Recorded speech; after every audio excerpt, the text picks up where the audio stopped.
Bienvenue à Crime Tonic, le podcast où l'on jase d'histoires judiciaires sans se prendre au sérieux. Je m'appelle Marie-Ève. Et moi, Nicolas. On vous déniche des crimes cocasses et parfois incroyables. On se prend pas au sérieux et souvent, ça dérape. On part ça!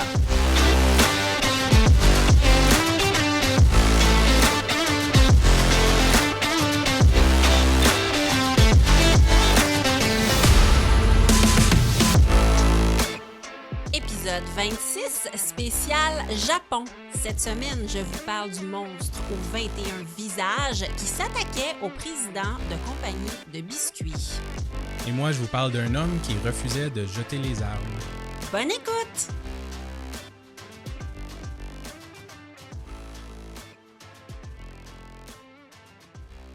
Nicolas, Marie-Ève. bienvenue à cet épisode 26 de votre podcast préféré et j'ai nommé...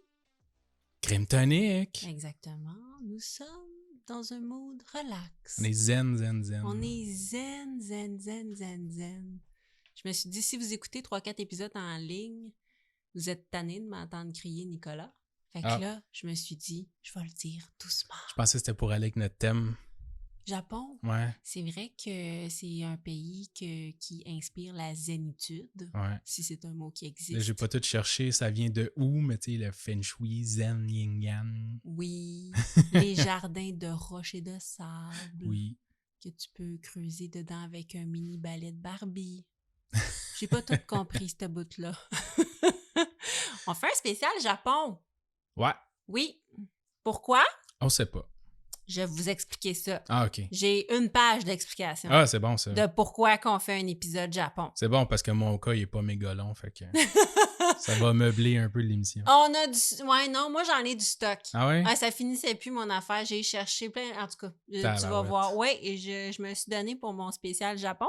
On commence par qu'est-ce qu'on boit? Des Clever. Oui, des Clever. J'ai Clever Mojito et toi, Clever Pink Gin Tonic. Ouais, G and Tonic Oh. Rosé. Rosé. Rosé. Ben, c'est gin tonic Ouais, rosé. super. C'est des mocktails à 0% d'alcool. C'est à base d'un distillant d'infusion botanique, au cas où vous étiez comme ça, un distillant botanique. Oui, exactement. Et c'est une compagnie canadienne. Il paraît qu'il y en a même chez Costco Canada. Je ne sais pas s'il y en a au Québec, mais il y en a chez Costco Canada. C'est ça, c'est fait à partir d'extraits botaniques, à partir de fruits, de pelures de fruits, d'herbes et d'épices. Ben oui, c'est ça qu'ils disent sur leur site web. Ben oui, c'est Ouais. ça. Ouais, Que j'ai pas été capable de retenir, fait que c'est toi qui as fait les annonces. Exactement. Non, j'ai pas appelé le président directement. Non, c'est ça. On y a jamais goûté, fait que ça va être une première. Oui, fais-moi donc un effet sonore de canette qui s'ouvre. On y va. Vas-y. Et... Hey, il s'améliore Ça va, tes ouais. effets sonores, là. C'est de fois en fois, c'est de mieux en mieux. Hmm. Et... Très bon, ça. mhm, Ça goûte exactement ce qui est écrit sur la canette. Le mojito. très bon, très rafraîchissant. On aime ça beaucoup. Merci beaucoup. Et j'ai un shout-out de Matt Pvaneuf. Je suis pas sûre. Et Ça il doit être dit- faneuf. Oui, mais c'est PJ, en tout cas. Ah. Matt dit « Ça fait changement ». J'adore ça. Ouais, moi aussi. Tel un gars qui rentre dans un club échangiste, il fait comme « Ça fait Ça changement ». fait changement. C'est Toi, écrit- juste là, ça serait suffisant comme commentaire. Merci beaucoup. Exactement. Là, je te rappelle qu'on fait des podcasts family accessibles pour la famille. On essaye. On essaye. Fait que Club échangiste, c'est là qu'on va échanger des patins pour des nouveaux patins, Oui, gang. parce que les enfants, ça grandit vite. Exactement. Ou les skis. Ou les skis. Mm. Oui, exactement. Son shout-out... Je pensais que c'était comme le club optimiste. Le club échangiste. Peut-être. C'est sûr, quand tu vas là, t'es bien optimiste. Oui. T'espères avoir mieux. T'espères que ta paire de patins, elle va sentir meilleure. Oh.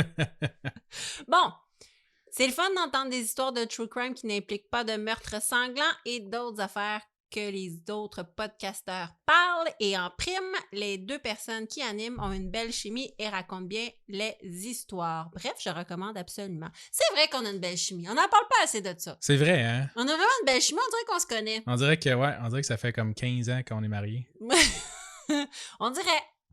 Mais oui, ça fait qu'on se connaît. On peut compléter les phrases de l'autre des fois. Ouais, des fois, j'y commence. Ah, c'est plus facile. Ouais. Oui. Comme ça, je sais où je m'en vais. C'est ça, exact. C'est plus facile de commencer les phrases des autres que les finir. C'est vrai, hein? Vu Ouais. de même, on devrait toujours faire ça. C'est moins poli aussi, tu sais. C'est vrai. Parce que là, tu coupes pas la personne. Mais non, t'arrêtes de parler en plein milieu. Ouais. Puis là, l'autre, il essaie de finir. Exact. C'est un excellent truc. Comme Merci. d'habitude, je fais comme qu'est-ce qu'on mange à soir? Puis là, tu sais. Ah, ça, c'est une question.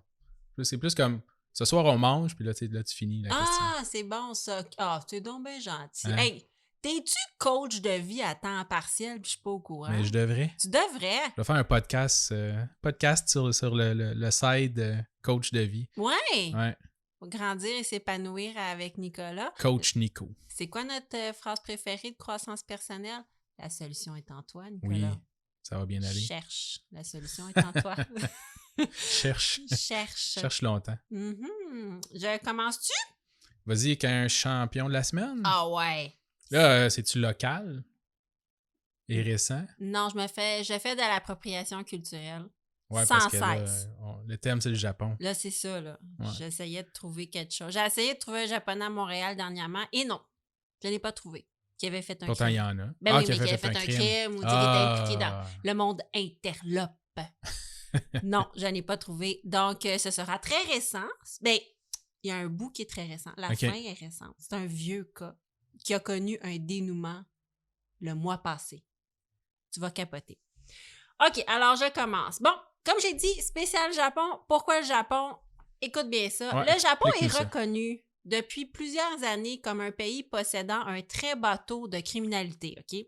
L'épidémie de COVID-19 ainsi que les sévères restrictions qui s'y rattachaient dans ce temps-là ont aussi aidé à baisser le taux de criminalité. Ouais, c'est sûr qu'il n'y a plus personne dehors. Non. Non, je sais pas si c'était pays. Il y avait un pays, il laissait des poches de riz sur le portique des gens, puis c'est ça. Ça doit être en Chine. Je pense que c'était au Vietnam. Pour Vietnam? le vrai. Vietnam, oui. Ils ont réussi à contenir l'épidémie de façon incroyable, mais tu n'avais pas le droit de sortir de ton appartement. Ouais, pendant genre 23 jours. Là, Oui, c'était- c'est ça. Ah ouais. Ah, les rues étaient désertes. Hein. Oui. T'as des pays comme ça, c'est un petit peu plus... un petit peu moins libre, peut-être. Ben oui. Quand l'armée est dans la rue et elle dit de pas sortir de chez vous, tu sors pas de chez vous. Là. Mais non, mais là, c'est ça, là, c'est un spécial Japon, ça n'a pas rapport. Mais oui, certains pays se badrent pas avec les droits de l'homme. Non, là. c'est ça. C'est pas partout pareil. Et voici une autre grande phrase pleine de sens, de croissance, de coach de croissance. C'est pas partout pareil. Non. Ah, moi, je vais me faire un t-shirt avec mes grandes phrases. OK, donc, au Japon, depuis 2 ans, il y a un retour à la normale et il y a plusieurs événements violents qui sont venus brouiller les cartes, OK? Il y a eu, entre autres, l'assassinat violent du premier ministre sortant, Shinzo Abe, en plein discours électoral. Oh boy. Oui, ça a vraiment fait, naturellement, les manchettes, mais ça l'a marqué l'imaginaire. En octobre de la même année, un soir d'Halloween, il y a un homme déguisé en Joker, là, le personnage de DC, qui a attaqué des passagers dans une voiture de métro, causant une panique générale et blessant 17 personnes. Puis il y a aussi un gang de malfaiteurs qui a semé l'émoi ces dernières années. Il s'appelait le Luffy Gang, qui commettait une série de vols par infraction qui s'est soldée par une victime, malheureusement une grand-maman, en 2023, donc tout récemment. Ah ouais. Avant ça, ce genre de crime-là c'est toujours rare, mais était encore plus rare. Les autorités ont confirmé que le taux de crime en général a augmenté, même s'il demeure très bas. Donc, le taux de crime violent sur 100 000 personnes, pour te donner une idée, c'est 460 en France, 156 en Allemagne, 278 aux États-Unis et au Japon, 15. 15. 15 sur 100 000 habitants. Wow. Mais en même temps, ils sont vraiment beaucoup d'habitants. Non, mais c'est un ratio sur 100 000 habitants. Ouais, non, c'est ça. Oui, c'est sûr que oui. Mais plus qu'il y a de monde, plus qu'il y a de l'hommerie, là. Oui. Il devrait avoir plus... Ben, théoriquement, là, si le taux était le même, ils Ouais. sont beaucoup à... Tu sais, si t'as 1% de la population qui manque, qui sont coucou dans le plafond, ben, il y en a plus. La culture est vraiment différente aussi. La culture est vraiment En même différente. temps, je connais pas toutes les statistiques et je n'ai pas fait de recherche, là, mais tu sais, t'as souvent le taux le taux de criminalité, c'est attaché souvent à la pauvreté, à Oui. l'éducation, Oui. fait que je sais pas, là, je connais pas exactement le Japon, mais l'image que je m'en fais, c'est il y a quand même, le monde va à l'école, il y a comme une espèce d'honneur d'aller à l'école et être instruit. Oui. Après ça, je sais pas c'est quoi non plus, ça a l'air de quoi, tu sais, les centres de domicile fixe ou tu sais, le taux de pauvreté là-bas. Là. C'est sûr qu'il doit en avoir là, parce que Oui. c'est pas donné non plus rester là-bas. Là, Mais tu l'as dit, l'honneur est une valeur hyper importante. ouais. Puis je pense que ça, peut-être, ça contribue À part le faire crime baisser. organisé, c'est ça, tu sais, je suis pas sûr. Je sais pas à quel point. Tu sais, si c'est 15 sur 100 000 habitants, ça doit être limité pas mal juste à des affaires de crime organisé. Là. Je veux dire, le citoyen moyen doit faire très peu de crimes. Mais on va en parler de crime organisé. Allons-y. Tu vas voir. Donc, comme je dis, le Japon reste un pays extrêmement sécuritaire et non violent, même si ça a augmenté ces dernières années. Puis c'est pour ça que je trouvais ça le fun de creuser pour des crimes dans un pays qui en a pas beaucoup. Ouais. Ce qui m'amène à mon champion de la semaine. Mon champion de la semaine est revenu dans les médias le mois passé, mais son histoire a commencé il y a très longtemps. Donc, je te ramène dans le temps, le 30 août 1974, à l'usine Mitsubishi Heavy Industries, mais c'est l'usine Mitsubishi. Le téléphone sonne. Un inconnu avertit l'interlocuteur qui répond qu'une bombe explosera à l'usine. Écoute, là, certaines sources stipulent que l'avertissement a été reçu comme une mauvaise blague, d'autres disent qu'il restait plus assez de temps aux employés pour quitter l'usine. Toujours est-il que il sera présenté plus tard que les responsables de l'attentat ne voulaient pas faire de victimes innocentes. OK. 8 minutes plus tard, une première bombe explose durant l'heure du déjeuner, tuant 8 personnes et blessant 400 personnes. La bombe était située dans le pot à fleurs à l'entrée de l'usine. Ah ouais. Ils n'ont même pas rentré en dedans, sauf que la plupart des blessés ne sont pas des employés de l'usine, mais des passants qui ont été blessés parce que les vitres des 11 premiers étages ont éclaté. Wow. Ouais, donc c'était tout le verre des bâtiments autour. Ah ouais. Tu chillaxes dans la rue, Ben tu ouais. te promènes, puis tu reçois une pluie de vitres sur toi. C'est où cette usine-là? C'est une bonne question. Parce que je sais pas exactement, ça doit pas être partout pareil, là, mais tu sais, tu regardes des images de Tokyo, tu sais, du Japon, Oui. dans une ville, là, souvent, il y a beaucoup de monde au pied carré. Là. Oui, ça avait l'air de ça. Ça avait l'air d'être un quartier industriel parce qu'il y avait comme un bâtiment, il y avait un bâtiment de Mitsubishi, il y avait l'usine, en face, il y avait le siège social de la même compagnie, OK. de Mitsubishi. Fait que c'était comme les quartiers de Mitsubishi. Ah ouais, OK. Ouais. C'est sûr, c'est pas genre Times Square. Là. C'était pas Times Square, non, c'est ça. C'était plus industriel, mais il y avait quand même beaucoup de monde, 400 blessés. Une chance, la deuxième bombe n'a pas éclaté. En fait, c'est des bombes artisanales, puis ça contenait beaucoup trop d'explosifs parce que ça avait été récupéré d'un autre attentat à la bombe qui n'avait pas fonctionné quelque temps auparavant. Ça te donne une idée? La récupération. Oui, exactement. Cet attentat à la bombe restera pendant longtemps l'attentat le plus meurtrier du Japon, jusque, malheureusement, l'attaque au gaz sarin du métro de Tokyo en 1995. Ouais. Donc, oui, c'était un des attentats les plus meurtriers du Japon. Bon, les responsables de cet attentat sont, écoute bien ça, le Front armé anti-japonais de l'Asie de l'Est, ou si tu préfères, le EAAJAF. Il s'appelle vraiment de même. Je préfère pas ça. Là, Ben, moi, c'est de même, je l'ai appelé, parce que j'étais tannée. Ouais, là, c'est long, sinon. Le EAAJAF pour les intimes. C'est une organisation radicale d'extrême gauche qui lutte contre l'impérialisme japonais. Là, je suis vraiment pas la bonne personne pour vous expliquer de pourquoi que ça les choque beaucoup qu'il y ait de l'impérialisme japonais. Là. Ben là, en 74, peut-être, là, plus maintenant. Là. Ben, en fait, ils en veulent particulièrement à Mitsubishi d'avoir approvisionné les États-Unis contre le Nord-Vietnam pendant la guerre du Vietnam.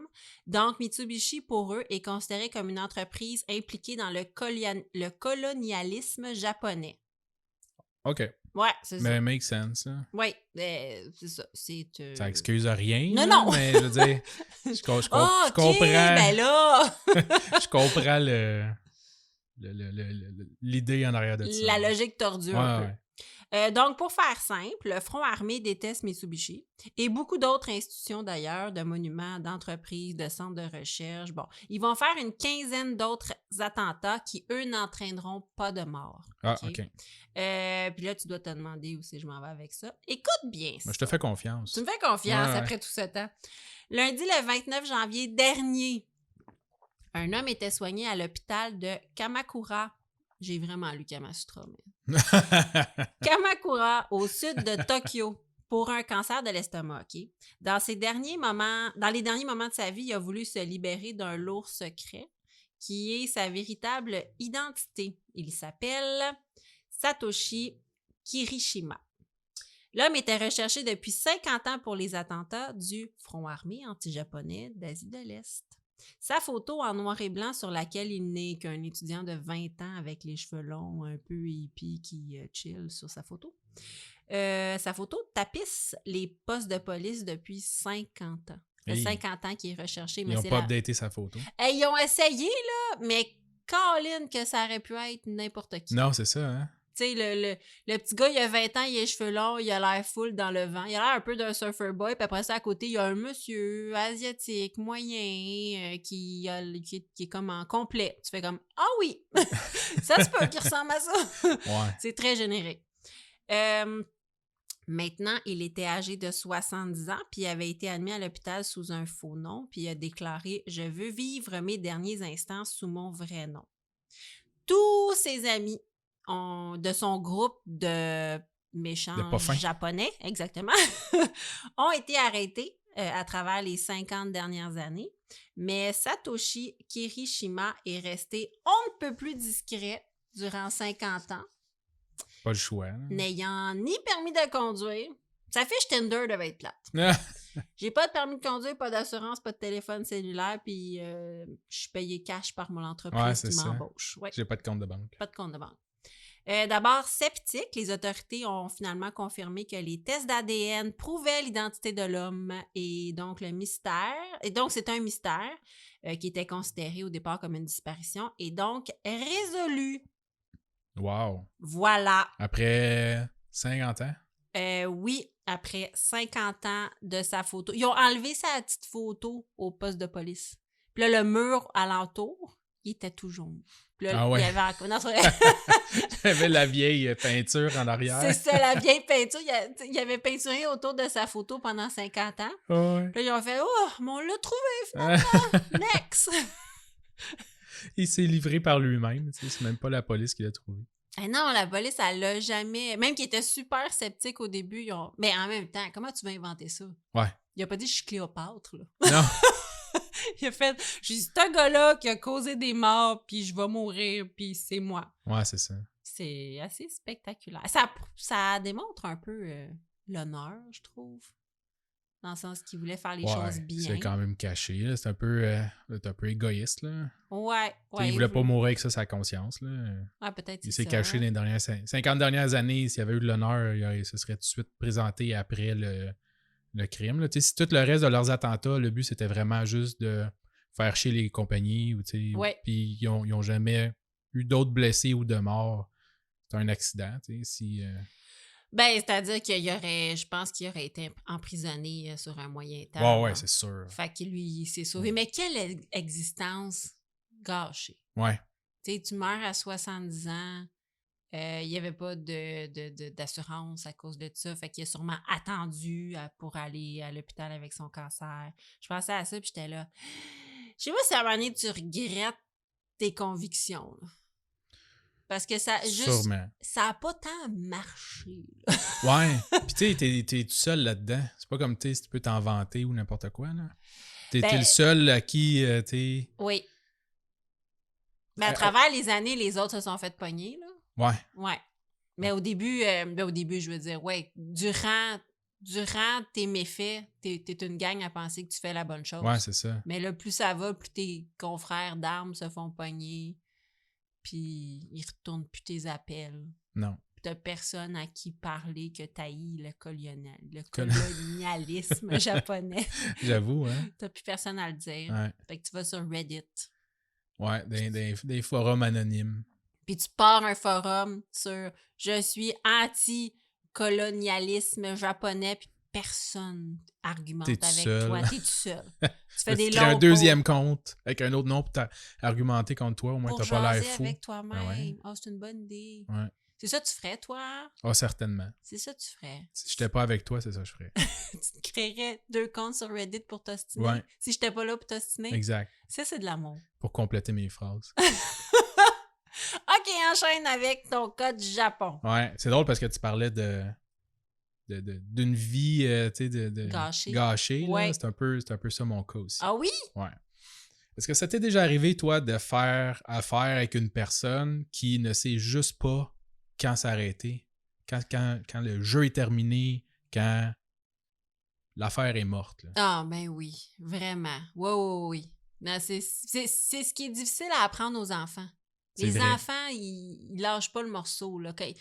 Si on commence à faire des blagues ou à s'énerver, les enfants ne veulent jamais s'arrêter. Puis là, c'est plate parce qu'il faut tes chicanes pour qu'ils comprennent, parce que ça fait partie de l'éducation, qu'à un moment donné, ça a une fin. Tu sais, combien mon Dieu, au parc, OK, dans 5 minutes, on rentre. Ouais. OK, dans 3 minutes, on rentre. Mais tu sais, non, c'est ça. Ouais. Les enfants. Quand tu joues ou tu fais une niaiserie ou tu chatouilles ou n'importe quoi. Là. Oui. Ouais, effectivement. Donc, mon cas aujourd'hui, ça va être un petit peu là-dessus, OK? Ça va porter sur l'armée du Japon. OK. Là, c'est peut-être un bon moment pour te dire que j'ai triché un peu, OK, sur le thème. Mon cas se passe pas au Japon. OK? Je pense que j'ai quand même respecté le thème. You've got one job. Là, tu me dis ça là, live. Ouais. Puis t'es comme, vas-tu vraiment arrêter l'enregistrement? Là, si vous écoutez ça, c'est parce que je l'ai pas fait. Je l'ai pas arrêté, mais il sait, là. Il a peur. Je le vois dans son regard, il a peur. Donc, ça se passe pas à proprement dit au Japon, mais ça parle d'un Japonais dans l'armée du Japon. Ah ben, c'est connexe, Nicolas. C'est un cas super intéressant. D'accord. Donc, pour introduire le sujet et mettre un petit peu dans le contexte, OK? L'armée du Japon, je sais pas si tu le sais un peu, peut-être, là, c'est en tout cas, c'est l'image qu'on s'en fait, OK?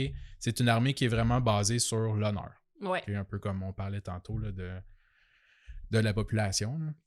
On a entendu parler aussi dans la Deuxième Guerre mondiale, là, les kamikazes qui se ruaient sur les cibles là, avec les cibles ennemies, avec leurs avions, puis qui explosaient avec leurs avions. Je pense qu'ils faisaient une cérémonie avant, puis c'était comme un honneur pour eux de faire ça. Bon, de mourir pour leur empire. Oui. Ça, c'était l'empire du Japon. Ou, tu sais, avant de se faire capturer aussi, ils se faisaient harakiri, là, comme se suicider. Là. Ah, ouais. Là, non, oui. Ouais. C'était une armée aussi assez sanguinaire. Un peu comme les Allemands durant la Deuxième Guerre mondiale, OK? Ils n'allaient pas avec le dos de la main morte. Avec le dos de la main morte, oui. Sur les atrocités de guerre. Ah oui. C'était féroce. OK. Vers la fin de la guerre, les Japonais étaient éparpillés un petit peu partout en Asie, principalement en Chine, en Thaïlande, en Malaisie et aux Philippines. Les régiments étaient très isolés les uns des autres et de leur pays aussi. Quand les Allemands vont capituler en 1945, j'en reparle un petit peu après, les Japonais, eux autres, vont refuser d'abandonner. Ah ouais.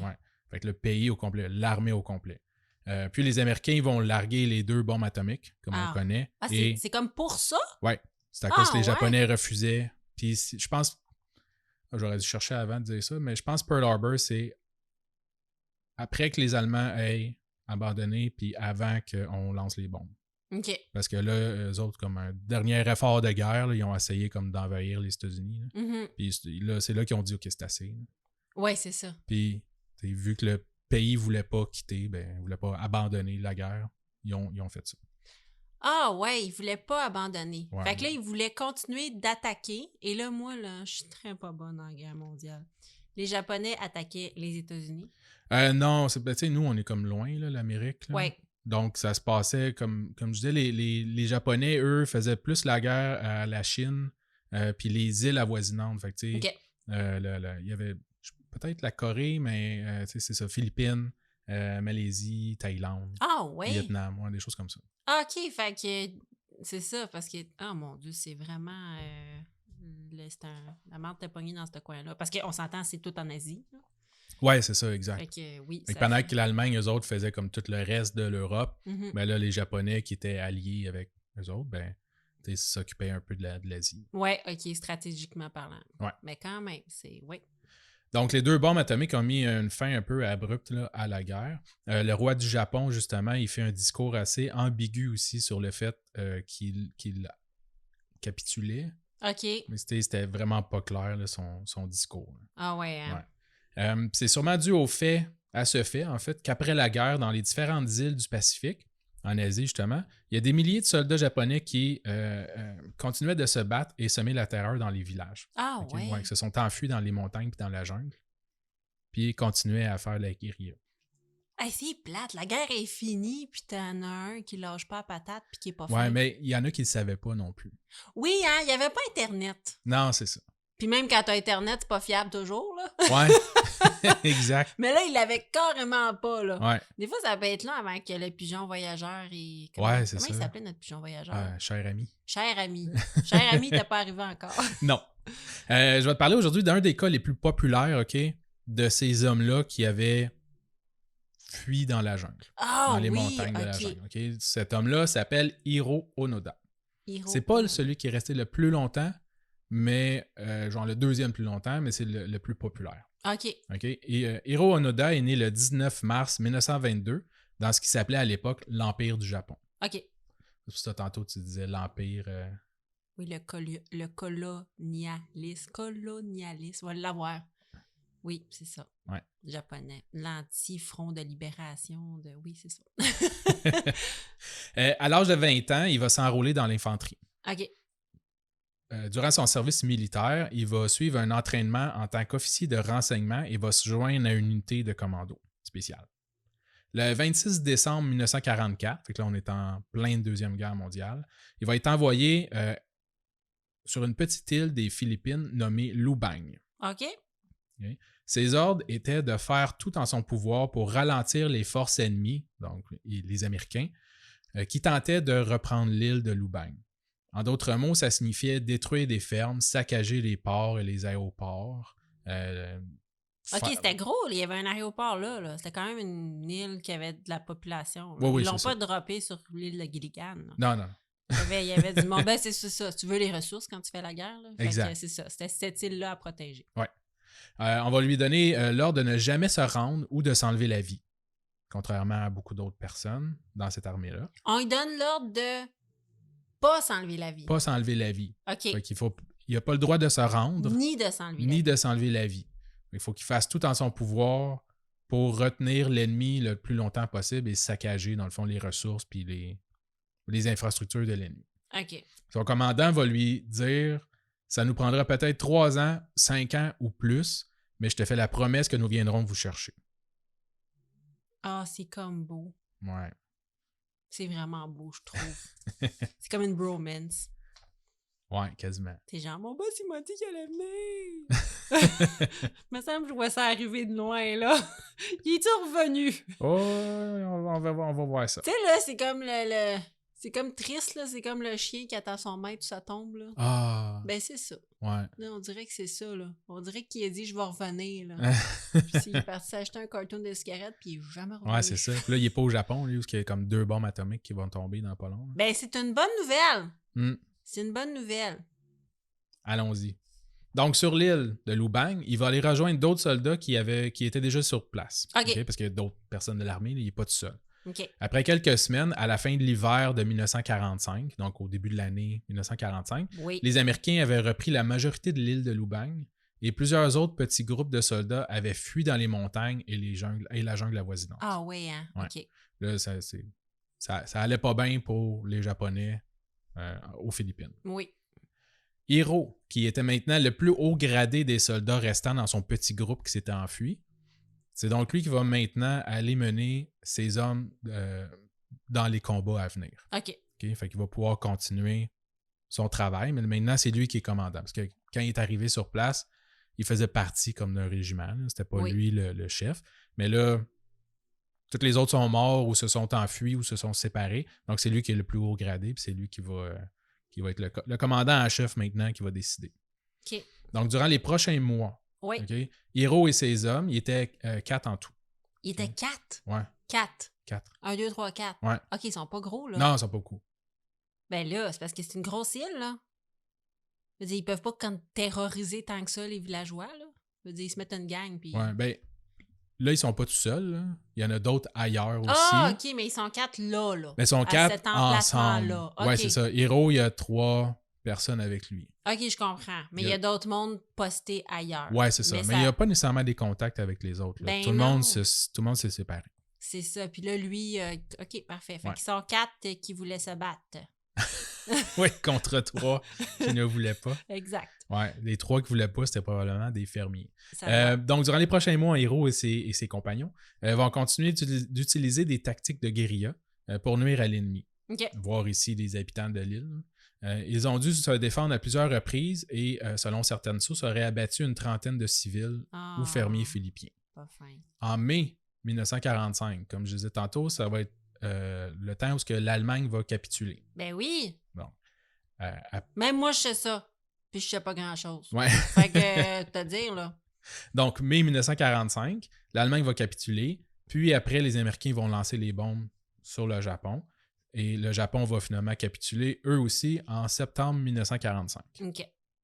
Mais là, dans la jungle, en 1945, comme on disait tantôt, t'as pas l'Internet, t'as pas Twitter, Non. t'as pas WhatsApp, T'as pas cher ami, le pigeon voyageur. t'as pas cher ami. Donc, t'as pas les nouvelles nécessairement de qu'est-ce qui se passe. Non. Tu t'es enfui de ton groupe, là, t'as pas de walkie-talkie, t'as rien. No. Fait que t'es tout seul dans un pays étranger où tout le monde en a après ta peau. Oui, exactement. Tout le monde taillit. Ouais. Puis taillit tout le monde. Ouais. Ouais.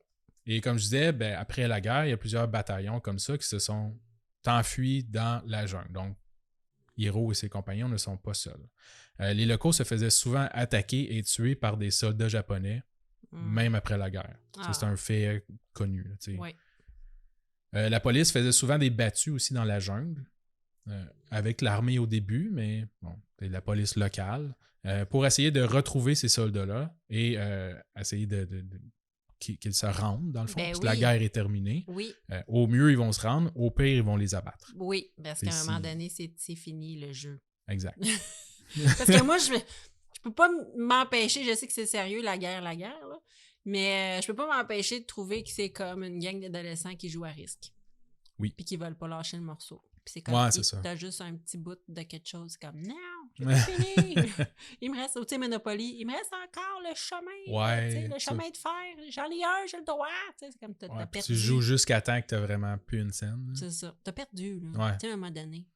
Moi, je suis bien lâche dans la vie. Vraiment. Moi, là, j'abandonne. Je suis pas quelqu'un qui s'acharne tant que ça. Ouais. Je suis persévérante, mais il faut que ça aille bien. Si ça va pas bien, je persévère pas. Fait que là, tu me dis ça, puis je fais comme, pas longtemps, je serais partie dans la jungle. Parce que même s'il te reste un chemin de fer à Monopoly, c'est pas impossible de gagner. Ben, tu vois, c'est pour des gens comme toi Mais tes chances que je sont joue plus à faibles. Monopoly. Ouais. Moi, je joue plus passer plate en maudit. Oui. On est en 2024, on peut sortir des jeux de société mieux que ça. Bref. Bref. Je vais retrouver ce que je t'ai rendu. Ouais, donc le gouvernement et la population commencent à utiliser diverses tactiques pour dissuader les soldats. Oui. Japonais Oui. d'arrêter de faire la guerre. Comme quoi? Les fermiers, les civils locaux vont commencer par laisser des dépliants un peu partout, alentour des villages puis des champs, mentionnant hey, la guerre est terminée depuis août 1945, sortez des montagnes, sortez de la jungle puis rendez-vous. Ouais, ben c'est bien de prendre en considération qu'ils le savaient sûrement même pas. Exact. Fait que, étape numéro 1, tu te fais attaquer puis tu te dis, écoute, il a le droit, il fait la guerre, peut-être qu'ils le savent pas, on va au moins leur dire, on va leur donner le bénéfice du doute. Ouais, c'est ça. Anyway, il n'y avait rien d'autre à faire, là, je veux dire. Tu rentres dans la jungle là, avant de trouver quelqu'un qui est dans un habit vert, Oui. qui est caché en dessous d'une tente, je dis, tu le retrouveras jamais. Là. Hey, c'est du pauvre monde, là. Qui ont rien, là. Ben, autant les soldats que les fermiers. Là. Oui, mais au moins, les fermiers ont une terre. Ouais. Hey, les soldats, là, Et une chance sur 2 de se faire tirer parce que Oui. il y a du monde qui pense que la guerre n'est pas terminée. Là. Oui, mais t'as une terre, t'as une famille, tu peux te Mm. nourrir. Hey, là, quand que t'es 4 gars dans la jungle depuis 3 ans, là, Ouais. tu dois pas avoir la barbe bien taillée. Non. Non, tu dois pas sentir Mais là, ça bon. fait à peu près 1 an peut-être. OK. À ce moment-là. Mais bon, des trictus, comment tu dis ça? Prospectus. Oui, les prospectus, je pense, oui. Bref, les dépliants. Les pamphlets. Les pamphlets. C'est pas français, pamphlet. Je sais. Ouais. On a des amis européens qui nous écoutent. On appelle ça des pamphlets. Des pamphlets. Des brochures. Oui, des brochures. Donc, les brochures n'ont pas convaincu Héros et ses hommes qui croyaient que c'était de la propagande. Ben oui. Des fake news. Des fake news, c'est là que ça a commencé. Ouais, exact. Oui. Les autres, ils disaient, hey, t'es-tu malade? Voir que je vais me rendre. Tu m'auras pas avec ton petit ton petit pamphlet, là, ton petit dépliant marqué en gros la guerre est terminée, rendez-vous. Là. Ben, si ça avait été une tactique pour qu'ils se rendent alors que la guerre n'est pas terminée, ça aurait été très intelligent. Oui. Puis là, tu lis le pamphlet, tu fais comme ah non, là, tu te rends. Ah ah, c'était pas vrai, vous êtes en train de gagner, mais là, non, parce que je t'ai eu, tu sais. T'es comme oh non, tu sais. Encore là, comme des enfants, là, on a arrêté de jouer à la tag, puis là, ok, là, tu sors de ta cachette, whatever. Puis là, ils te touchent, c'était pas fini. Mais là, qu'est-ce qui arrive? C'est pas juste! C'est ça. Fait que là, toi, tu fais quoi? Mon père est obligé de s'en mêler. C'est ça. Tu sirotes ta sangria, puis tu fais quoi? La première affaire que tu fais, là? Tu fais la médiation pour une affaire de tag. Hey, ça commence-tu les 15 jours? Vas-y. Donc, Héros et ses hommes continuaient à piller les villages pour se procurer différentes ressources, dont se nourrir. T'sais. Ben oui. Parce que tu peux te nourrir dans la jungle, mais c'est le fun. Il allait tuer des vaches, là, puis il allait chercher de la viande, puis du riz, des choses comme ça. Comme les messages laissés par les villageois ne fonctionnaient pas, l'armée locale décide de lancer des dépliants à partir de bombardiers à travers les montagnes environnantes. Okay. Là, ils prennent un avion, puis là, ils dompent 1 million de feuilles qui tombent partout dans le jungle avec la guerre est finie. Les messages encore que la guerre est terminée. Rendez-vous, la guerre est finie, c'est terminé. Ouais. Encore une fois, Héros et ses hommes décident de ne pas croire ce qui est écrit et continuent de se planquer. OK. Ainsi continuait la vie dans la jungle jusqu'en 1949. Non. Ouais, où un des hommes de Héros, après environ 5 ans à vivre dans la jungle, commençait à croire que tous ces efforts déployés pour les faire sortir de la jungle avaient peut-être un petit peu de vérité derrière. Fait qu'il va décider de quitter le groupe. Il va continuer quand même à se planquer un peu, essayer de voir si tout est beau, puis finalement, il va aller se rendre aux forces des Philippines. OK. Fait que là, ils sont plus que 3. Héros craignait que son ex-soldat parle à l'ennemi. 3 Chinois, 2 moineaux. Non, c'est des Japonais. Oui. Héros va avoir peur, en fait, que son ex-copain ou son ex-soldat va parler à l'ennemi, puis lui dire où est-ce qu'ils sont. Fait que le trio restant vont doubler les efforts pour se cacher et ne pas se faire attraper. Ben, tout à fait. En 1952, donc on est 7 ans après la fin de la guerre, on va décider finalement de larguer encore des dépliants. Okay? Cette fois-ci, on va y ajouter des lettres écrites à la main et signées par les familles des soldats qui restent dans la jungle, en les suppliant de rentrer et de laisser tomber les armes. On va même rajouter des photos des familles à jour, tu sais. Fait que genre, tu sais, t'as comme une photo de ta femme puis ton enfant qui ont comme 7 ans de plus. Là. Ben, il faut que ça tombe sur la bonne personne. Ouais, ben là, ils en ont largué encore, là, tu sais, des tonnes puis des tonnes de copies. Ouais, en se disant, si on peut juste en convaincre 2-3. Ben, peut-être, c'est ça. Ouais. On va empoigner une coupe, tu sais. Puis ils vont dire aux autres, c'est vraiment ma femme, puis, tu sais, mettons, mes enfants, puis là, ils vont dire, hey, je pense, hey, tu sais quoi? Je pense que c'est fini. Ça fait 7 ans, là, rentre à la maison. C'est ça.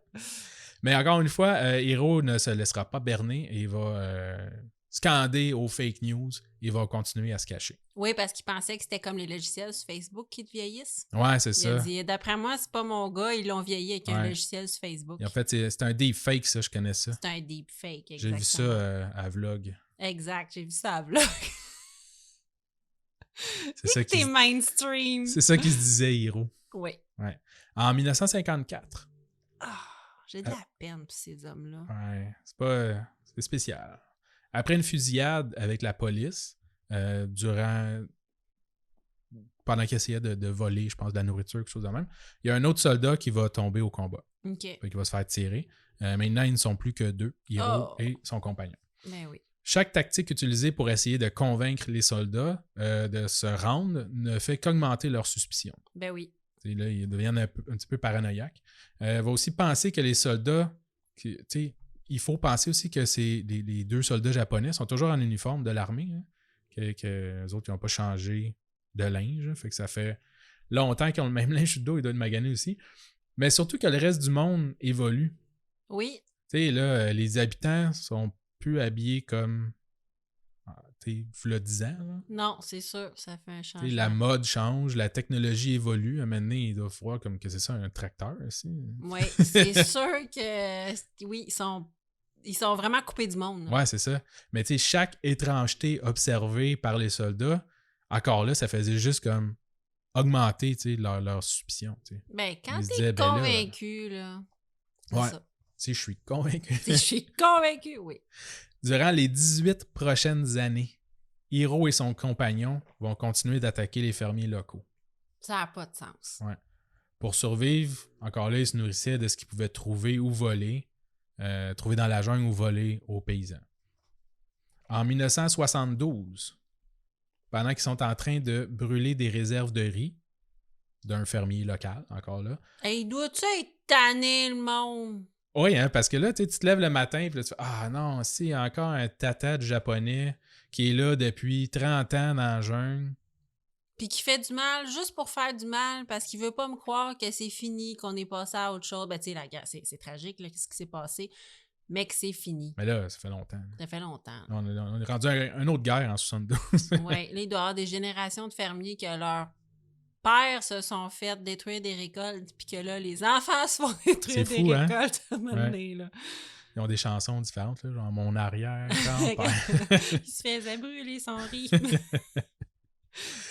Donc, pendant qu'ils attaquaient une réserve de riz comme ça, brûlait la réserve de riz, le dernier des soldats sous le commandement de Hiro va se faire abattre, tué par balle, par un fermier qui voulait se défendre. Ben oui. Puis là, il est tout seul. Ouais, notre officier est maintenant rendu tout seul dans les montagnes, là, dans la jungle des Philippines. Tabarouette. Là, on est rendu en février 1974, pendant que Mitsubishi se faisait bombarder. Oui. Un touriste japonais du nom de Norio Suzuki, là, Oui. c'est pas Mitsubishi, c'est Suzuki, OK. va retrouver Hiro Onoda dans les montagnes des Philippines. OK. Lui, il va tomber sur notre commandant caché depuis 30 ans. Oui. Selon M. Suzuki, lui, il voyageait le monde pour retrouver 3 choses. Le lieutenant Onoda, un panda et l'abominable homme des neiges. Dans cet ordre. Puis le lieutenant Oyoda, c'est qui? C'est Hiro Onoda. Ah, c'est lui? Ouais. Le gars, je sais pas, sûrement que c'était une histoire, mais tu sais, lui, dans sa vie, il voyageait, puis il voulait découvrir des affaires, puis il avait dit en entrevue qu'il cherchait Hiro Onoda, un panda et l'abominable homme des neiges. Fait qu'ils savent... Les gens savaient que cet homme-là était encore dans les montagnes. Bref, il était jamais revenu. C'est ça. Fait que, mais je crois que oui, parce que de toute façon, il y a un de ses compagnons qui s'est rendu. Exact. Puis l'autre s'est fait tuer. Fait que, tu sais, il devait savoir qu'il en restait un. Fait que là, tu sais, en l'identifiant et tout, tu fais OK, fait qu'il reste lui. Tu sais, Ouais. tu sais jamais s'il est décédé de quoi que ce soit, là, Tout à de sa fait. belle mort, de dysenterie, de whatever. Mais Dans en la même temps, jungle. c'est à chaque semaine, il y a un silo de riz qui brûle. Tu fais comme encore Onoda. Ouais, Seigneur Onoda. Ah oui, fait que là, OK, fait qu'il est tombé dessus. Dans quel état il était? Il était-tu vivant? Oui, il est encore vivant. OK, il est tombé dessus en marchant dans la jungle. mettons. Exact. Fait que là, notre touriste Suzuki va passer un peu de temps avec Hiro. C'est comme l'affaire de trouver les Pokémon. Ouais! Sauf qu'il essaie de trouver Oyoda. Il a lancé une balle dessus, puis il a pas aimé ça. OK. Donc, il va passer un petit peu de temps avec pour écouter ses histoires. OK. Fait qu'il va passer quelques jours dans la jungle avec Hiro. Il va finir par lui demander pourquoi il ne se rend pas. Il va lui expliquer que la guerre est terminée depuis 30 ans. On est 1974. Ouais. Hiro va lui répondre qu'il attend les ordres de son officier supérieur, sans quoi il ne quittera jamais l'île. OK. De retour au Japon, Suzuki, notre touriste, va contacter le gouvernement et leur apporter des photos de lui et de Hiro comme preuve. Oui. Ils vont finalement contacter son ancien officier, celui qui avait promis qu'il allait le chercher. Qui est vivant?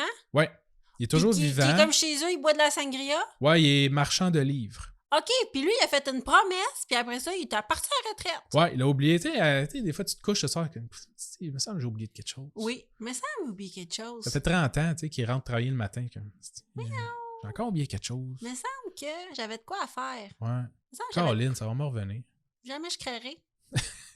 Oui, monsieur, t'as oublié un de tes employés sur une île. Ouais, il y a 30 ans. Oh God. Donc, son officier va finalement se rendre sur l'île de Lubang, dans la jungle, le 9 mars 1974. Hey, il doit bien ça. Ouais, pour aller rencontrer son ancien collègue ou son ancien soldat. Donc, après presque 29 ans, son officier peut finalement réaliser la promesse qu'il avait faite à Hiro Onoda avant son départ du Japon, c'est-à-dire de venir le chercher sur l'île de Lubang. C'est incroyable. Quelle vie gâchée, pareil. Tu pars à la guerre, tu fais comme, je sais pas combien de temps ça va prendre, mais là, tu sais, en plus, c'est 1944 qui est allé là-bas. Puis un an après, c'était fini. Oui, il est allé sur la fin. Ouais, puis 30 ans plus tard. 30 ans. Bon, il y a une tête de cochon. Ouais, quand même. À un moment donné, là comme c'est... je te dis, moi, je suis une lâcheuse. Lui, c'est l'honneur à tout prix. Il est déterminé. Ben, je suis déterminée. Moi, je suis pas têtue comme ça. Là. Moi, là, une petite traque, j'aurais vu une petite traque à terre qui dit « Oui, c'est fini, viens-t'en. » J'aurais fait « On va l'essayer. » Ouais. Oh my God. Après 30 ans à survivre dans la jungle. Hey, je vais dire comme toi. Les bébites pis tout, ça doit être dégueulasse. C'est l'enfer. Quelle existence gâchée. C'est fou, hein? Donc, Hiro va finalement officiellement rendre les armes, son épée de soldat, je sais pas, il y avait une épée dans ce temps-là, son arme à feu qu'il avait entretenue depuis tout ce temps, environ 500 balles encore qu'il avait gardé, des grenades et le couteau que sa mère lui avait donné avant de partir à la guerre pour se tuer si jamais il était capturé, mais il avait eu les ordres de ne jamais abandonner. Oh. De retour au Japon, il va être accueilli en héros par les je Japonais. comprends. Ouais. Depuis le temps, là, il va avoir écrit une autobiographie qu'on a un peu dénigrée parce qu'il ne fait jamais mention de victimes non plus, de toutes les personnes qu'il aurait abattues. OK, oui. En 96, le président des Philippines va lui offrir officiellement un pardon pour ses actes. Détestant la notoriété que son histoire va lui avoir apportée, il va vivre le reste de sa vie au Brésil. Ah oui? Ouais. Et il va mourir finalement le 16 janvier 2014 à l'âge vénérable de 92 ans d'un arrêt cardiaque. Et dernièrement, il y a eu un film à Cannes qui a ouvert un des thèmes à Cannes d'un réalisateur français, Arthur Harari. Et le film s'appelle Onoda, 10 000 nuits dans la jungle. C'est vraiment intéressant. Ça me fait réaliser que je pensais que j'étais persévérante, mais je suis peut-être pas persévérante. Non. Merci pour cette belle histoire. Ça fait plaisir. Fait que désolé d'avoir divergé un peu du thème du Japon. Ben non, c'est le japonais avec comment tu dis ça? L'attachement à sa patrie le plus extraordinaire du monde entier. Quand même. Donc, t'as le droit. C'est bon, pardonne. Ça passe. Ça passe. Tu seras pas obligé de recommencer. C'est bon. C'est à ton tour. Oui. Donc, c'est un cas repéré dans le Journal du Japon. OK? C'est un site Internet, le Journal du Japon. L'as-tu traduit ou... Non. C'est un site Internet. Colline. Oui, c'est un site Internet. Il y a plusieurs sources. J'ai comme fait un amalgame de sources, mais surtout dans le Journal du Japon, c'est très bien expliqué. Bon. Est-ce que tu connais les biscuits Pocky? Oui. Oui? Ouais, c'est l'espèce de petit bâtonnet, là. Oui! Avec un bout en chocolat. C'est ça, ouais, exactement. Bon, oui. C'est des biscuits fabriqués par la société Ezaki Glico Compagnie. Les biscuits Pookie sont super populaires à travers le monde. OK? Pour ceux qui ne le savent pas, c'est des bâtonnets très fins. Donc, imagine une longue cigarette, mettons, dont à peu près le 3/4 est trempé dans le chocolat. Le Pookie a été inventé en 1965 et ça a été tout de suite un énorme succès auprès des jeunes. Donc, on parle de revenus de 30 milliards de dollars les 2 Wow! premières années. De yens ou de dollars? C'était écrit des dollars. Ouais? Ouais. 30 milliards, c'est énorme. Mais ça n'a pas de sens. J'écoute, je sais pas s'il y avait une erreur, là, mais c'est ça que ça disait. En France, ces biscuits sont connus sur le nom de Mikado et sont fabriqués par la société Lu. Comme les biscuits Lu, oui. le petit écolier. Oui, exactement. Mais c'est eux qui fabriquent ça, mais sous la licence de Ezaki Glico. Ouais, OK. Aujourd'hui, il y en a pour tous les goûts, de toutes les sortes, de toutes les couleurs. Écoute, je suis allée voir les sites Internet, là, ça brise de partout. Ouais. Là. Ah, ils ont des produits là-bas, là. C'est ça dernièrement qu'on avait vu, je pense, Kit Kat. Oui, Ils ont comme 139 saveurs différentes de Kit Kat oui. au Japon. Oui, il y a vraiment des choses qu'il y a juste au Japon. C'est fou, là. Les Milka aussi, là, il y en avait quand j'ai voyagé Ouais. un peu. Là, c'est une autre barre là, qu'ils ont des sortes vraiment bizarres. Là, puis les gens recherchent ça là, parce qu'il y a des sortes qu'il y a juste à telle place. Puis, ouais. En fait, ils sont aussi populaires dans certaines parties du globe que les M&M pour nous. Là. Ouais, OK. Tu vas voir, ça joue rough dans le monde des biscuits. Oh! Oui, tu vas capoter. T'es pas prêt. Ah ouais. L'événement dont je veux te parler s'est déroulé au Japon parce que c'est ça le thème, Nicolas. Excusez. Commençant le 18 mars 1984, OK? À 21h, il y a 2 hommes masqués et armés qui vont se présenter au domicile du président de la compagnie Glico, qui est M. Ezaki Kachisa. Pour ça qu'on appelle ça la compagnie Ezaki. C'est pour ça que j'ai évité tous les soldats, moi, qui étaient avec mon... Oui, tu les as pas nommés, hein? Non, c'est ça. J'aurais pu, là, mais bon... Tu t'es gardé une gêne. C'est compliqué. Bon. Ben, on va l'appeler Ezaki. C'est bon. Les malfaiteurs possèdent même la clé du domicile parce qu'ils sont allés la chercher chez la pauvre mère du président Ezaki un petit peu avant. Wow. Ils l'ont effrayée. La fille et la femme du président seront attachées, malgré le fait que la femme tente de négocier avec eux et leur propose de l'argent.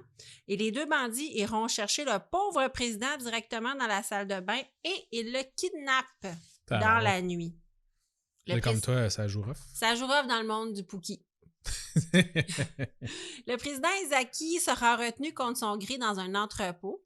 Quelques heures plus tard, les ravisseurs contacteront le directeur des ressources humaines qui s'appelle Fuji et ils lui recommanderont fortement de se rendre dans une cabine téléphonique où celui-ci trouvera une lettre de rançon. Aïe aïe. Ouais. Je sais pas si c'est déjà arrivé à M. Christie.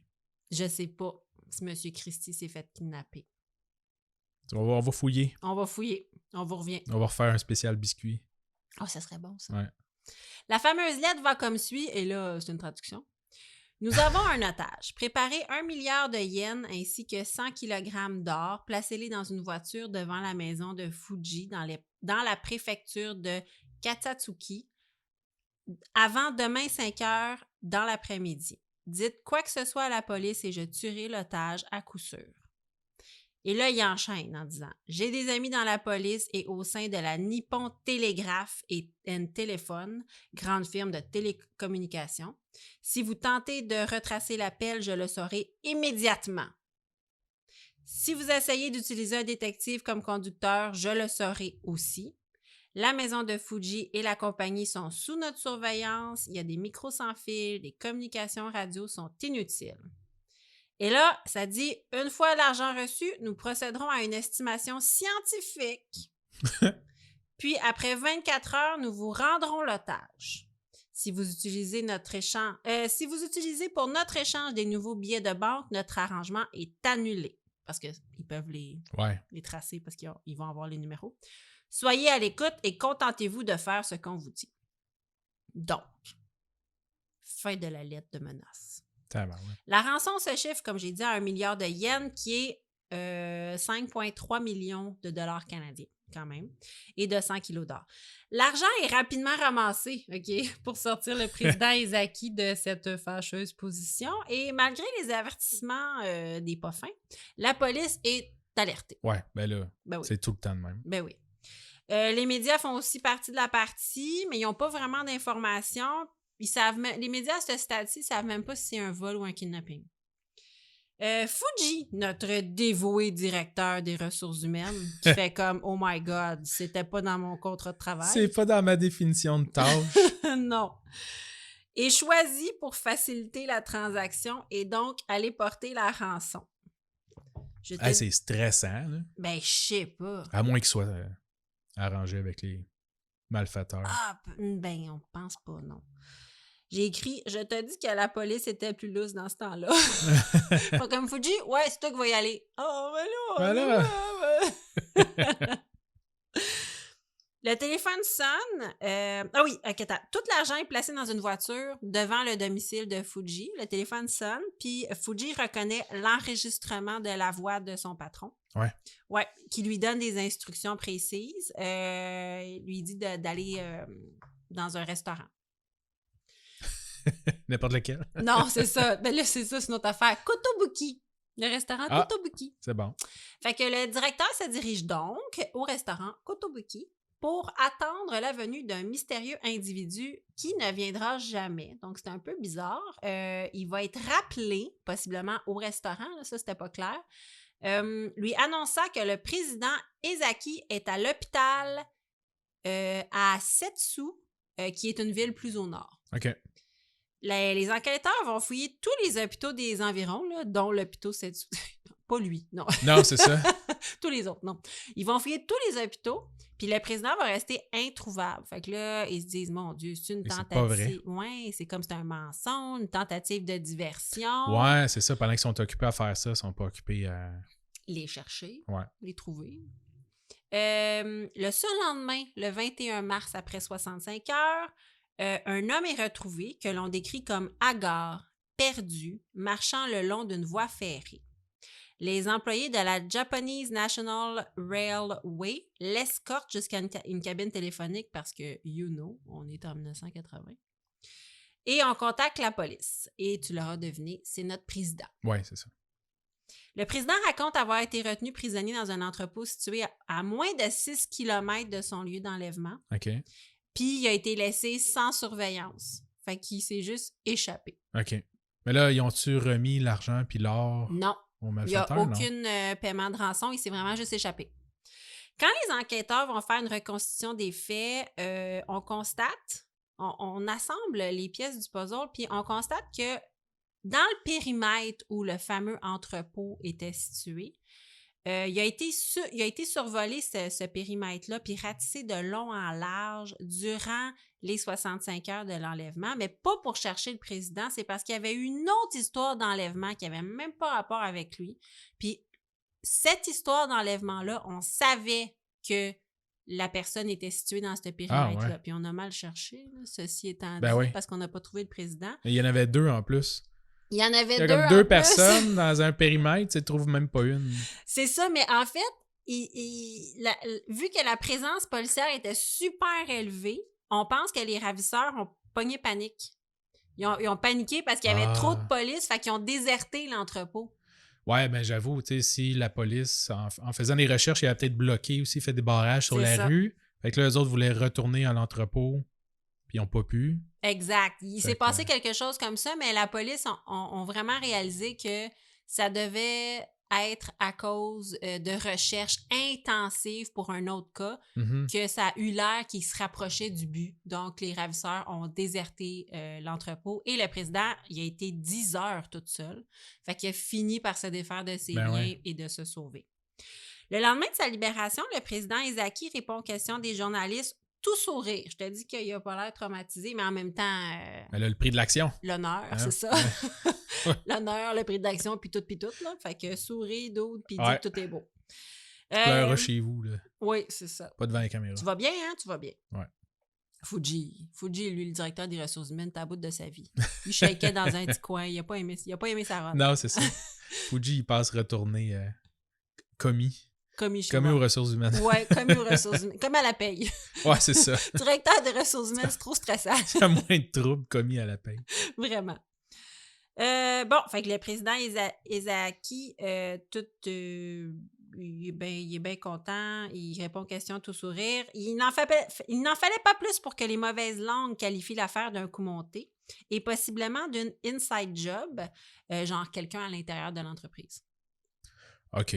Ah ben, ouais, quelqu'un à l'intérieur peut-être. Là. Inside job, tu sais, je pense pas que le président il a planifié ça. Là. Non, mais les gens, ils disaient qu'il avait l'air vraiment chillax. Ouais.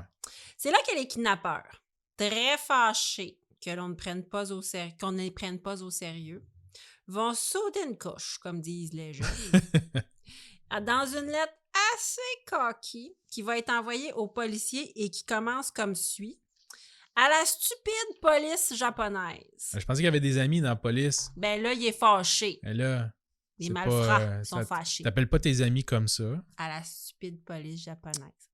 Êtes-vous idiot? Que fichez-vous avec tout ce personnel? Si vous étiez professionnel, vous nous attraperiez. C'est C'est arrogant, coquille. là. Ouais. Mais puisque vous semblez avoir un si gros handicap, nous allons vous donner quelques indices. C'est alors, oui, je te dis. C'est alors que notre gang de bandits arrogants donne des infos très précises sur la couleur de la voiture utilisée, où ils ont acheté leur nourriture pendant le kidnapping, en précisant qu'ils sont des méchants bandits et que ce kidnapping n'était pas un inside job, et en posant la question suivante. Si vous ne parvenez pas à nous attraper avec tout ça, c'est vraiment que vous êtes que des simples voleurs d'impôts. Devrions-nous également kidnapper le chef de la police préfectorale? Ah, ben ouais. Ouais, je te dis, ils sont comme là, faites un effort. En plus, aussi déchaîné qu'une bande d'ados sur la tornade à la Saint-Jean en 98. Un peu trop pendant une couple d'heures, puis après ça, genre à quatre pattes en train de vomir. Exactement. Ils vont mettre le feu à des voitures dans le stationnement de l'usine de Glico, puis ils vont même envoyer une enveloppe contenant un flacon d'acide chlorhydrique au président. Ah, ben ouais. Ouais, là, ils sont déchaînés. Ils sont comme, vous êtes bien pas prêts de attraper, gna, gna. Ils sont vraiment frus. Ils sont vraiment frus. Mais ce sera la lettre du 10 mai 84, soit plus de 2 mois après le kidnapping original, parce qu'il lâche pas le morceau un peu comme ton, ton soldat, là. Ah ouais. Ton soldat C'est japonais. comme attrapez-nous. C'est ça. Donc, 2 mois après le kidnapping original, cette lettre-là va vraiment semer l'émoi. Donc, dans cette lettre, les Poffins s'auto-baptisent le monstre aux 21 visages. Rien de moins. Pourquoi? Y a-t-il un attachement Oui. C'est mythique, là, mythologique? C'est un personnage, je vais te le dire, je l'ai plus loin, là. C'est l'auteur Rampo Adogaya, un auteur de romans policiers. Il y a un personnage diabolique qui s'appelle le monstre aux 20 visages. 20 visages. Donc, le malfaiteur hyper créatif, il n'a pas été chercher ça bien loin. Eux autres, c'est 21. 21. Ouais. Ils sont encore plus hot. Ils ont l'air d'une gang de jeunes qui jouent à Donjon Dragon. No joke. C'est vraiment comme « Je suis le monstre aux 21 visages ». Dans cette lettre, le monstre aux 21 visages affirme avoir empoisonné les produits de Glico avec du cyanure. Ça, mais c'est pas attention, empoisonné, oui, mais avec une quantité insuffisante pour tuer. C'est précisé. OK. Juste pour te donner mal au ventre. Oui, genre. Puis c'est comme, on n'est pas des malades, là. Ils sont empoisonnés, mais ils sont pas supposés mourir, les personnes. La guerre, c'est pas une raison pour se faire mal. Non, ça fera pas mal à les personnes avec ça. Ben là, ça dépend toujours, tu sais, si c'est un enfant gâté pourri qui mange la boîte au complet. Ça se peut que lui, il meurt, effectivement. là, mais il est pas ça ou supposé. du diabète. Faut que tu respectes la portion qui est écrite en arrière de la boîte. Ouais. Tu sais ce qu'on lit jamais, là? Voir que 2 biscuits, c'est une collation. Ça et les termes et conditions. Oui, exactement. Tu comprendras que la compagnie va prendre aucune chance et elle va aller retirer tous les produits des tablettes, entraînant une perte monétaire importante de plus de 130 millions de yens et 400 mises à pied. Petit aparté. Non. Je continue. La dernière lettre de la compagnie Glico sera envoyée le 25 juin. Et là, ça a commencé en mars, cette histoire-là. Ouais, c'est ça. Elle est arrogante et immature, regarde ça. À nos fans à travers le Japon, nous sommes satisfaits. Le président de Glico s'est promené assez longtemps la tête basse, donc nous aimerions lui pardonner. Et en plus, il y a dans notre groupe un gamin de 4 ans et tous les jours, il réclame du Glico. Donc, nous-mêmes n'en avons pas mangé depuis longtemps et nous avions l'habitude d'en manger tout le temps. Et c'est ennuyeux de faire pleurer un enfant parce qu'on ne lui donne pas les bonbons qu'il aime. Tabarouette, c'est n'importe quoi. C'est n'importe quoi. La police a fait du bon boulot. N'abandonnez pas. Même Sherlock Holmes ne pourrait nous battre, nous, l'homme mystère aux 21 visages. Et c'est signé Le monstre aux 21 visages. Hey. Avec un enfant de 4 ans. Oui, c'est ça. Là. Dans leur gang de malfaiteurs, il y a un enfant de 4 ans, c'est précisé. C'est des générations à venir. Hein? Oui, exactement. Ouais. C'est la relève. Est-ce la fin du monstre aux 21 visages? Ça doit pas. Non. Je regarde le nombre de pages qui te restent. Ça va. Pour la compagnie Glico, oui, c'est la fin. Là, le monstre aux 21 visages va porter son dévolu sur la compagnie Maruday Food, une compagnie japonaise de viande principalement. Ah. J'ai pas compris exactement pourquoi, mais les malfaiteurs en herbe considèrent que Maruday Food et son président, Takashi Haga, a fait beaucoup d'argent grâce au déboire de Glico. Je sais pas si parce que dans ce temps-là, en ce moment, ils n'ont pas de biscuits, mais peut-être dans ce temps-là, il y avait une ligne de biscuits, je ne sais pas. Ah, peut-être. Mais ils ont profité des déboires de Glico pour faire de l'argent. Et ben. ça les fâche en titi. Ben oui. Donc... Il y en a contre le commerce, là, tout simplement. Oui, je pense que oui. Ou peut-être qu'il y a du monde qui ont switché les biscuits pour de la viande, là, genre, est-ce que tu as déjà prononcé la phrase suivante, toi, « Ah, mon Dieu, il n'y a plus de biscuits, je vais manger du poulet à la place. » Tout le temps. C'est ça. J'écris moi non plus. Bref, toujours est-il qu'encore une fois, la lettre que la compagnie Maruday Food reçoit, c'est une lettre de menace qui prévoit injecter du cyanure dans les produits de la compagnie si les bénéfices engendrés par les déboires de Glico ne sont pas partagés avec les malfaiteurs. Il demande une rançon de plus de 50 millions de yens en finissant ainsi. Si tu parles à la police, nous kidnapperons tes employés. Bon, tous les employés. Ben moi, j'ai déjà été manager. Je veux juste dire, il y en a une couple, j'aurais laissé partir. Ouais, c'est ça. Tu réponds à la lettre. Peux-tu donner une liste? Oui, c'est ça. Prends lui. Ça se négocie. Lui, prends-le pas, il va te taper ses nerfs. Oui. Lui, tu peux pas, il est pas rentré. Lui, il est en dépression. C'est ça. Lui, tu peux pas, il est en dépression. Ce qui importe peu au président de Maruday Food, semble-t-il, tu sais, quand la lettre finissait par « parle pas à la police », il s'en fout un peu parce que la police va être impliquée dans le coup encore. Là. Il écoute pas bien. Ben oui. Il écoute pas. La rencontre pour la remise de la rançon est fixée à bord d'un train en direction de Kyoto le 28 juin suivant. C'est un détective habillé en employé de Maruday Food. Avec son polo. Genre, ouais. Qui montera à bord du train. Au moins, ils n'ont pas envoyé le pauvre Fuji. Ben oui. Fuji s'est sauvé. Il passe travailler pour une autre entreprise. Il s'est assis les biscuits, je vais travailler dans la viande. Ah, tabarnak! Ouais, là, tu vas prendre la rançon, là, puis tu vas aller dans le train, puis quelqu'un va t'en demander. Oh non! Encore! Tanné! C'est ça. Pause Fuji. Là, ils n'ont pas pris un vrai employé, ils ont pris un détective qui est habillé en employé de Maruday. Il va monter à bord du train avec le sac de rançon. Plusieurs policiers en civil, undercover, vont aussi prendre place à bord du train pour surveiller la transaction parce qu'ils sont très décidés à appréhender les bandits. En scrutant les passagers à la loupe, un homme se fait remarquer. Il est grand, il est bâti, il est habillé avec une grande classe pour cette chaude journée d'été. Ah oui? Oui, comme en habit. Et surtout, il a les yeux d'un renard. Il l'appelle l'homme au regard, l'homme aux yeux de renard. Ah. Il va être baptisé comme ça. Je pensais qu'il y avait comme 21 visages et un enfant de 4 ans assis à côté. Non. Non? Mais il y a un regard de renard. Ah. C'est l'homme aux yeux de renard.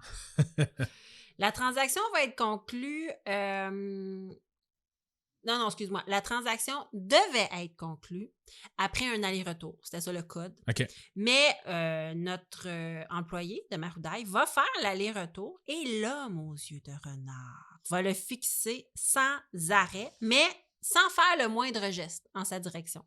Par contre, les policiers sont formels. Ils peuvent pas l'arrêter s'il n'a pas comme tenté un geste Non, ben non. incriminant. Exactement. Donc, il y a comme le jeu de la souris pendant plusieurs heures. Puis les policiers vont finalement le perdre de vue. Ils l'ont juste perdu. OK. Mais il y a un portrait robot de l'homme aux yeux de renard qui sera réalisé et placardé à travers le Japon et on le trouve pas. La transaction n'a jamais eu lieu. La finalement. transaction n'a jamais eu lieu. Mais c'est pas fou de faire un aller-retour parce que tu sais, si tu veux observer le monde qu'il y a dans le train, C'est ça. tu sais, tu dis ben, le monde d'habitude, tu t'en vas quelque part. Tu fais pas un aller-retour dans le train pour le fun. Là. Oui, c'est ça. Fait que c'était comme un code. Ouais. Fait que, tu sais, tout le monde qui s'en vont débarque, puis là, ça, tu sais. Fait que c'était du monde qui reste pour faire l'aller-retour, c'est parce qu'ils sont Son impliqués, sauce. là, son Exactement, son sauce. Ouais. Fait que l'homme aux yeux de renard, il est allé faire... Soit que c'est comme un coucou qui est allé faire un aller-retour tour de train, ou soit qu'il attendait vraiment pour Ouais. le bon moment pour demander la rançon. Puis qu'il a dû voir qu'il y avait plein d'autres undercover qui étaient là, aller-retour aussi. là. Exactement.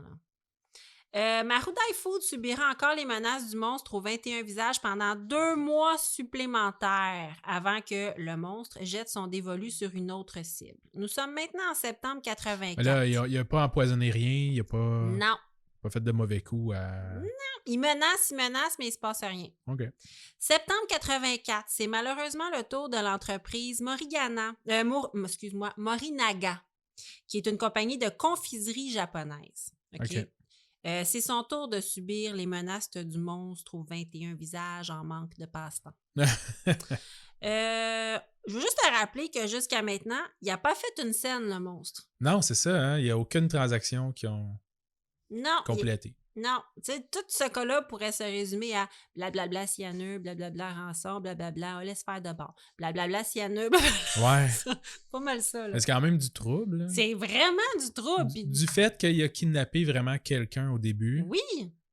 Là, après ça, tu le prends au sérieux. Fait qu'après ça, même l'affaire de cyanure, il a peut-être rien fait. Mais il a quand même kidnappé quelqu'un puis il l'a gardé comme 2 jours. Là, tu sais. Oui, mais là, moi, ça m'est amené à peut-être me faire, en réfléchissant à ça, à me faire une théorie selon laquelle, après avoir vu la perte financière de Glico, il y a peut-être d'autres compagnies qui se sont faites menacer puis qui ont payé et rien dit. Peut-être. Parce que je me dis, quand t'enchaînes là, les menaces comme ça doit marcher des fois. Fait que je me suis dit, peut-être que ça a marché. Il y a une compagnie, mettons, je sais pas, là, de pâte en boîte. Puis que là, ils ont menacé cette compagnie-là. La compagnie a payé. Ça n'a jamais été ébruité. Ils ont fait, non, c'est une joke, on ne l'a pas empoisonné. Ils ont pris un peu le risque que c'était pas empoisonné. Puis ça l'a passé comme du bon emploi. C'est ça que je me suis dit. Bon, alors, pour la compagnie Morinaga, la lettre de menace, donc, elle va être placée... la lettre menace de placer directement sur les tablettes d'une épicerie achalandée, on ne sait pas laquelle, des confiseries de la marque Morinaga empoisonnées au cyanure. Fait que là, ce qu'ils disent, c'est pas genre on va aller dans le gros bassin et mettre du cyanure et espérer que tu fasses des biscuits avec. Là. On va juste remplacer une boîte si l'entreprise ne verse pas une rançon de 100 millions de yens. Dimanche, le 7 octobre 84, un homme tiré à 4 épingles rentre dans un Family Mart, une chaîne d'épicerie japonaise. Quoi? Quel nom plus japonais que fou, hein? Family Mart. Filmé, on le voit clairement en train de repérer les caméras, puis il y en a 4, fait qu'ils l'ont filmé. Ouais. L'homme dépose une petite boîte dans les rayons de confiserie du supermarché et se dirige vers les caisses pour y payer son journal avant de sortir. Il a quand même scruté toutes les épiceries du Japon au complet pendant 24 heures, pendant toutes les journées, pour s'assurer que personne va déposer une boîte. Non, c'est pas ça. C'est juste que sur la boîte, il y avait... OK, c'est ça. Sur la tablette, il a déposé une boîte de Fruit Drops, qui est de la marque Morinaga, sur laquelle il y a une note très claire. Okay. Et c'est par la suite que la note a été retrouvée puis qu'on a vu cet homme-là faire ça. Oui, c'est ça. La note disait « Il y a du poison à l'intérieur, mangez et vous mourrez. Signé le monstre aux 21 visages. » Ah, ben là, il n'aurait pas pogné personne avec ça. Non, je pense que c'était pour faire peur. Ouais, c'est toujours pour faire peur. Il est pas full méchant. Non. Il est comme arrogant. Pas full brillant non plus. Non, comme disait ma mère, c'est pas méchant, c'est innocent. Ouais, c'est ça. J'ai pas réussi à trouver l'information à savoir si la boîte de confiserie était réellement empoisonnée, parce que ça aurait pu, non, pas réellement empoisonnée aussi. Ouais. Rendu là, t'as même pas besoin de le faire. Là. Non, exactement. Mais les pertes financières de la compagnie Morinaga dépasseront celles de Glico. Wow. Ouais, fait que ça va pas bien. Les malfaiteurs tenteront d'extorquer une énième compagnie, House Food, au mois de novembre 85. L'homme aux yeux de renard sera même repéré par des policiers locaux alors qu'il est au téléphone, par une coïncidence exceptionnelle, en train d'échanger avec les policiers pour la remise de la rançon. Ah ouais. Ouais, ignorant qu'un échange est en cours de préparation, parce que c'est la police locale, a juste vu l'homme aux yeux de renard en train de parler au téléphone, a fait « Ah ouais », puis les policiers locaux le laisseront s'échapper une fois de plus. Ah non. Ouais. Tu sais, t'imagines l'avoir arrêté. Là, tu pognes le téléphone, fait comme « C'est qui ça? » Puis ben, c'est la police. Non, c'est moi la police. C'est moi la police. On va arrêter cet homme, il négocie. Là. C'est ça, ils l'ont vu. Je pense qu'ils ont su que c'était lui, puis là, ils savaient pas avec qui était au téléphone, puis là, ça, ils l'ont laissé filer. Ouais. Caroline.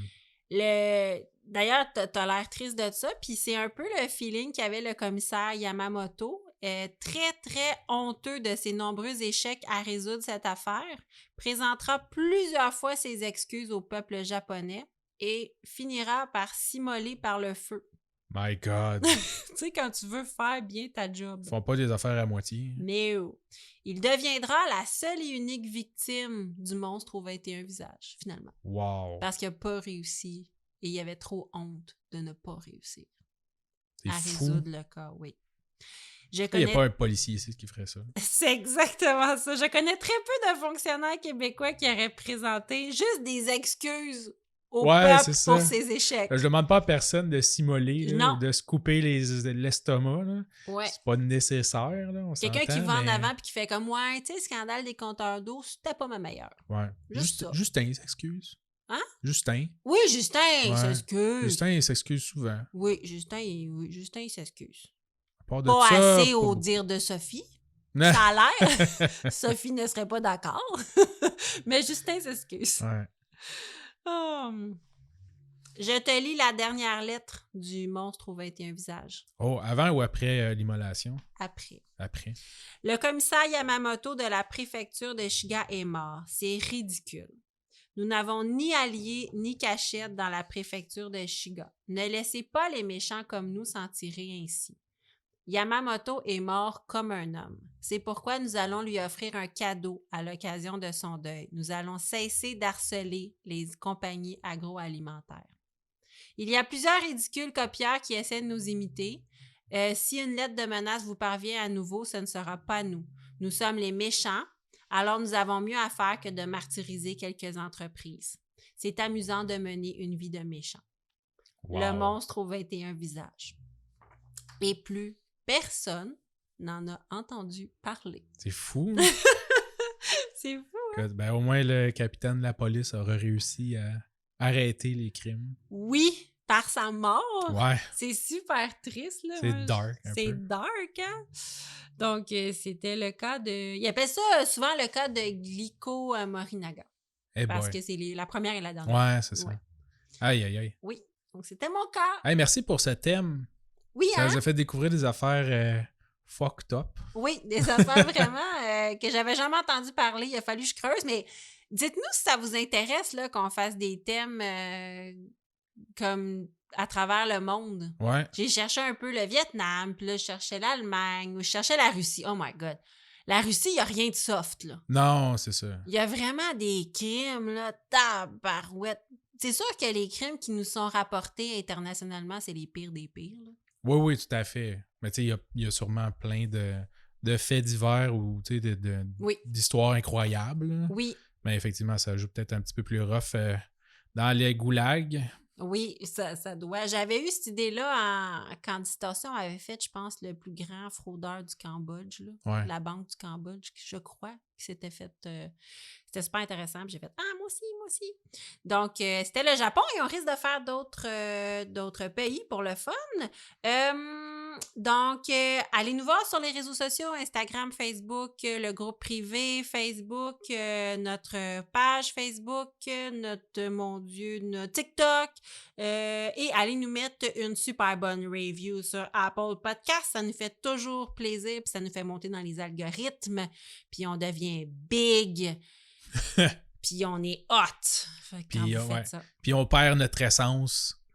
Oui. Initiale, puis là, on va divaguer sur des affaires, puis là, on sera plus le reflet de nous-mêmes. Non, puis vous allez nous dire que c'était meilleur avant. Ouais. On va se remettre en question, puis on va revenir avec un album éponyme. C'est ça. La vie de rockstar. On va se séparer. C'est ça, dans 30 ans, on va refaire un live. Oui, de Return. Ouais. Des petits vieux sur scène. Des petits. Merci beaucoup. Merci à toi. Et on se laisse avec le mot de la fin. Si vous faites le mal, Faites-le bien. Au Ciao. revoir.